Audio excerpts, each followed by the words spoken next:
Hello everyone, nubkeks here. Welcome back to Nub Raids, and in today's video, I've got a couple more team. I think actually three team ideas.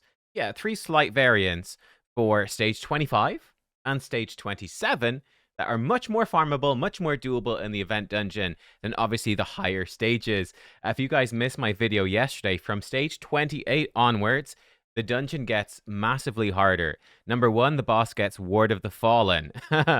And obviously, when you kill the minions and she changes into form 2, that Ward of the Fallen does ridiculous damage and will wipe you out. And obviously, stage 28, that's where she gets this horrible team of minions with Volcanos, who's blocking revive and killing you and all the rest. Yeah, it's really rough. I did see, by the way, Siegfried. You can just one-shot the boss with Siegfried. We're going to use a similar but more accessible version of that. But you can with Siegfried and Death Dealer Relic. You can just one-shot the boss in 3 seconds on stage 30.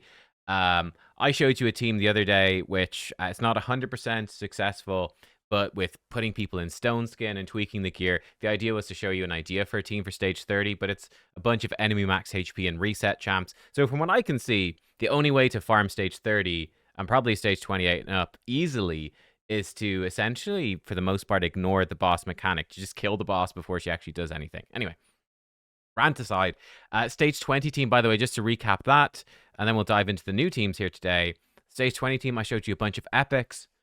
You should use legendaries. Use similar champs, but better. Use better gear than I have, if you've got it, etc. The point of this team was just to show you an accessible team, and that stage 20 is very doable for a mid-game player. What I'm going to show you today, stage 25. Let's just see stage 25 and stage 27. We've got two different sets of enemies. So here we go. This is version number 1 of the team. The one thing to watch out for in this is Countess Lix. She has this. This is the tricky part. Channel Woe. She gets 5% turn meter each time an ally receives a debuff. And then she will come in and she'll do an AoE block active skills, which is pretty bad. So what we want to do, I've put in accessible champions, although obviously it takes several months to get Mithrala, Mikage, Lammasu. They all take months, and Lydia, of course. They all take months and months and months. But stage 25, you're a player, a bit more mid to late game, been playing for a while, and these are also quite replaceable. Lydia's for decreased defense weaken. You can replace her with any decreased defense weaken, potentially even just decreased defense or just weaken champion. Might work. We're mostly using Lammasu for block buffs. I'll actually show you an alternative champion. That's better, actually.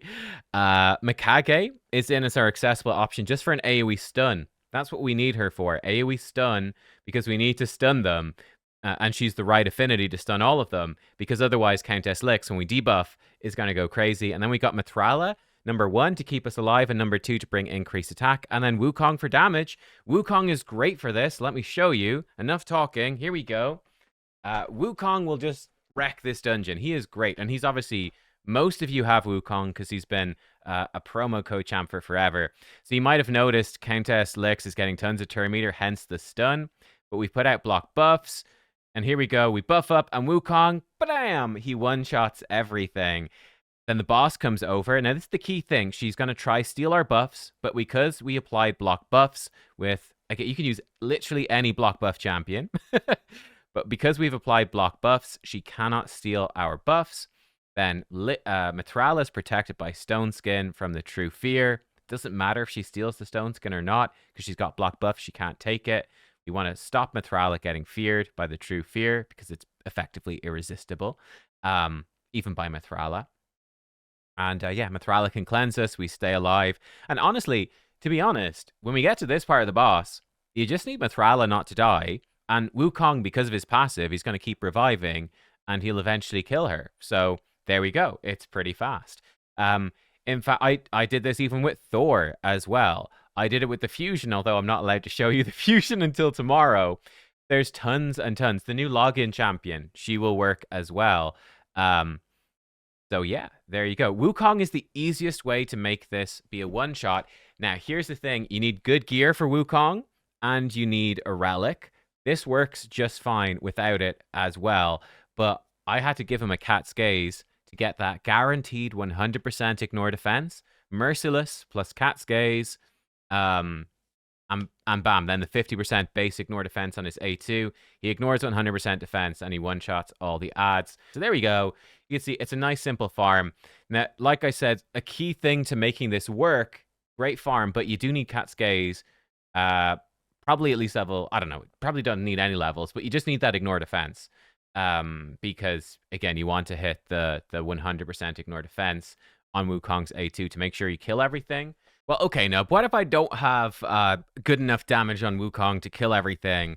Well, let me show you another version of this team, very similar, and then we're even going to switch it up another little bit as well. But Carnage, obviously you've got to be late enough to have him, but he is going to be an absolute god for speed farming this dungeon. We're going to just swap him straight into Form 2. And he will ignore 10% defense for every debuff enemies are under. He's the right affinity for the boss. And also, whenever an enemy hits this champ or an ally, he can counterattack and he heals. So you'll actually find that the boss really struggles to kill Carnage. Carnage can kind of just solo her, so long as enough of your champions make it towards the end. So again, for stage 25, we do need to stun the bot, and we're just laying up all these debuffs, right? And this is great. Mithrala is particularly good for Carnage, but like, bam, Carnage will come in. We didn't quite kill her, the magic affinity. She survived, but we finished her off right there. That's cool, and we actually got intercept up on Carnage, which will even protect him from the fear. It is important if you do use Lamassu, put the person you want to intercept in like the second position, if you're putting her in first. Or put the person you want intercept in first. It does vary a bit on your speed tune. But yeah, you'll see the boss is going to try hit Carnage, and Carnage is just going to kill her, right? Especially with Mithrala. It's great because Mithrala is going to put out poisons as well. But yeah, Carnage, she just won't be able to kill Carnage, and he will just rip through her. And it's kind of a beautiful thing. We got a little unlucky this time that we didn't one-shot the whole wave, but they're magic affinity, so it's not always going to work. But Carnage just does so much raw damage. It's crazy. I still have mine in an arena build, by the way, where he has no relic. He's in lethal. If we put him into merciless, and ditch the stone skin, which isn't doing anything for us. Again, sadly, we missed this as well.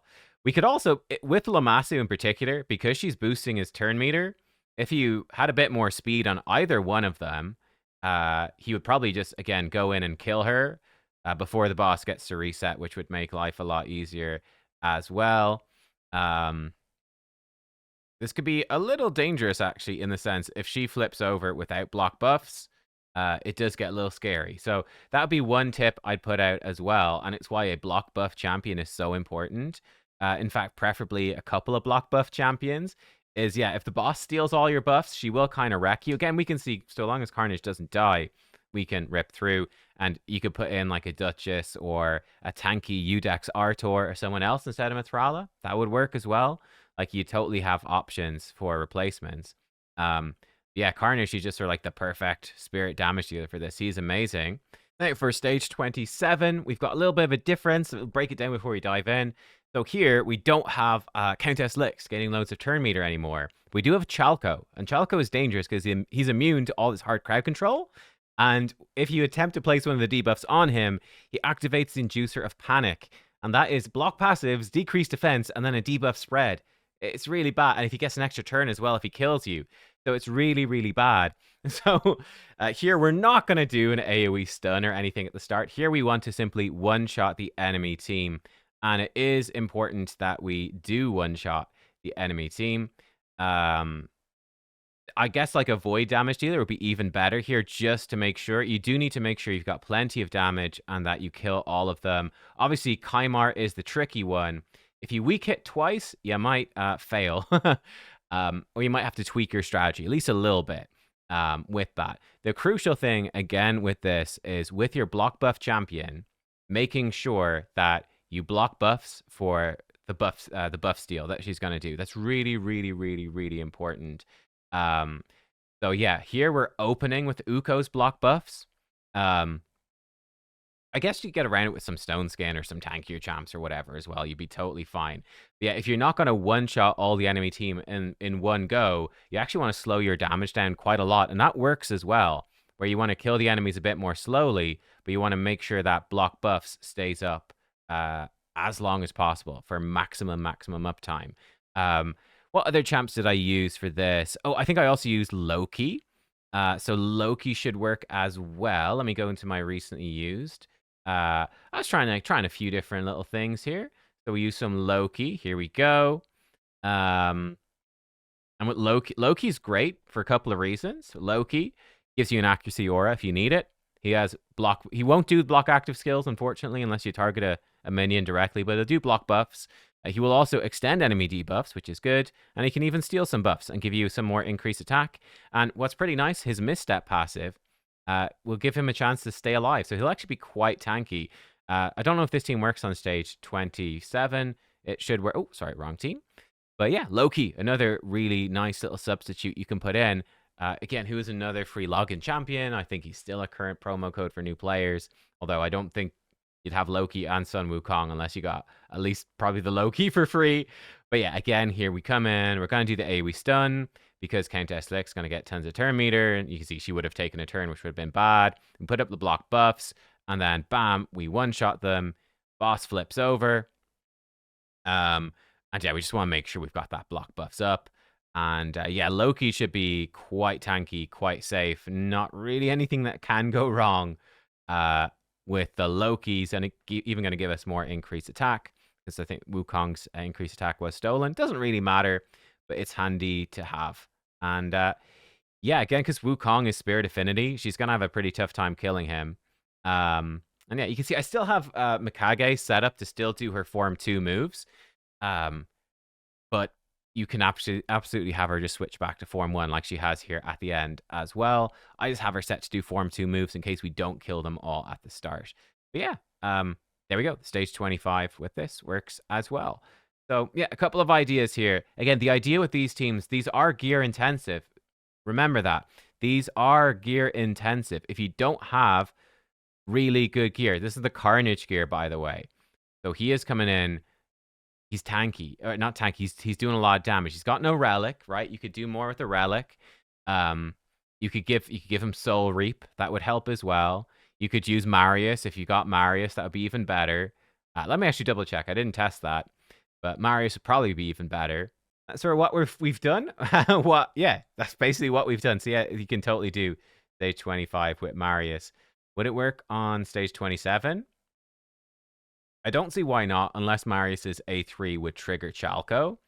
I think I've got the wrong preset. Yeah, that's an... oh, no, yeah, that's right. We can't... Well, we could use Lammasu. I mean, let me show you. We could use Lammasu. She's going to get smashed by... Chalco's going to smash her. So you need to be quite tanky to survive, which is bad. And then again, we really don't want to trigger Chalco with her because then he'd wreck us.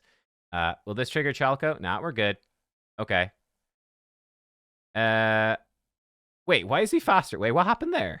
Why is Marius faster than... I'm not sure what happened there. Oh, it's because I got a Slayer set on. Okay. Shit. I've got a Slayer set on Marius and the ally attack pushed him faster. Ah, shit. I tell you what we'll do. Let's just take Marius. We could make him slower. Oh my god. Okay, you know what? I'm not gonna bother. I think it would work, but you do need the decreased defense weaken, and you need to one-shot all the minions. I don't see why it wouldn't. I tried Thor as well, by the way. Thor worked really well for stage 25, because he'll just like one-shot basically almost everything, even through the Force Affinity. Again, yeah. So there you go. That is it. Let me show you the gear on these champions. So Mikage, she just wants to be the fastest champ. She needs to be faster than the enemy. The faster she is, the better. So she can come in and just stun, and her buff removal is quite handy as well. So yeah, the faster the better. That's how my Mikage is built. Lydia is like this. 6-star Brimstone will help, but it's not necessary. 9-piece Feral will help you do more damage and reach the damage threshold. You could also do 9-piece Protection on Matrala. That could work as well. That could actually work really well and stop the buffs being stolen too, and will give you more damage. That could be great. We had Lammasu. This is her build. Loki had no masteries, no relic. So again, like he's doing a similar job to Lammasu, but way worse gear. Wukong, like I said, your damage dealer does need really strong gear. So yeah, you really want them to actually one-shot. So we have to use strong damage dealers, and Uko is built like this. Anyway, guys, there you go. Let me know what you think. I think it's fairly gear intensive, like I said, to do it. So yeah, might be better off just farming stage 20. You still get 5 to 6 star gear. It's significantly easier to do. But yeah, I think a lot of you guys that are later game players, even end game players, might find stage 28 to 30 just way too difficult, and stage 25 might be where you prefer to farm instead. So there you go. That's all I can do. Thanks for watching. Hopefully it was interesting to see a couple of different team ideas and what I was looking at doing. And yeah, I'll see you all next time. Goodbye.